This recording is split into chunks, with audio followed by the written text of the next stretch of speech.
सासरेच्या मृत्यूनंतर सून ढसाढसा रडली. संशय येताच पोलखोल झाली ते सत्य लपवण्यासाठी. मुनानगरच्या रांदौर परिसरात 5 दिवसापूर्वी ओमप्रकाश नावाच्या व्यक्तीची हत्या करण्यात आली होती. त्याचा रक्ताने माखलेला मृतदेह गोठ्यात आढळला होता. हत्येनंतर कुटुंबाने जोपर्यंत आरोपी पकडला जात नाही तोपर्यंत ते मृतदेह घेणार नाहीत असं सांगितलं. कारण गेल्या 25 दिवसात त्यांच्या कुटुंबातील ही दुसरी हत्या होती. पोलिसांनी केलेल्या तपासात एक धक्कादायक सत्य समोर आलं. सुनीनेच तिच्या सासऱ्याच्या हत्येचा कट रचल्याचं समजताच कुटुंबाला मोठा धक्का बसला आहे. सासऱ्याचा मृत्यू झाल्यानंतर सून ढसाढसा रडली होती.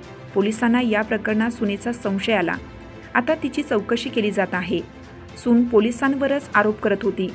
आरोपीसोबत पोलिसांचं संगनमत असल्याचं म्हणत होती. त्यानंतर पोलिसांनी परिस्थिती शांत करण्याचा प्रयत्न केला. पोलिसांच्या तपासात ओमप्रकाश याच्या हत्येमागे सून ललिताच असल्याचं उघड झालं. तिनं तिच्या प्रियकरासोबत मिळून ही हत्या केली. अटक करण्याआधी सून ललिता पोलिसांवरच गंभीर आरोप करत होती. ती पोलीस आरोपींना भेटल्याचा दावा करत मीडियाला पोलिसांचेच व्हिडिओ काढण्यास सांगत होती. पण आता पोलिसांनी त्या हत्यामागचं गूढ उकललं आहे. त्यामुळे सून ललिता हिच्याकडे बोलण्यासाठी काहीही उरलेलं नाही.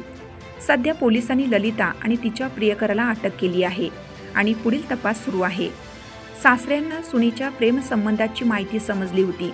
पोलिसांनी दिलेल्या माहितीनुसार ओमप्रकाश यांना सुनेचा बॉयफ्रेंड असल्याचं सत्य समजलं होतं. हे सत्य इतर कोणालाही कळू नये म्हणून ललिता हिने तिच्या सासऱ्यांची हत्या करण्याचा भयंकर कट रचला. ललिताने सासऱ्यांना गोट्यात झोपायला पाठवलं आणि नंतर तिथेच त्यांचा गळा चिरला. 20 दिवसापूर्वी झालेल्या हत्येप्रकरणी देखील पोलीस आता तपास करत आहेत.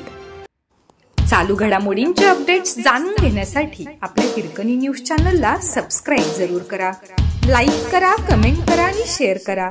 बेल आयकॉनवर प्रेस करा आणि नोटिफिकेशन्स मिळवा.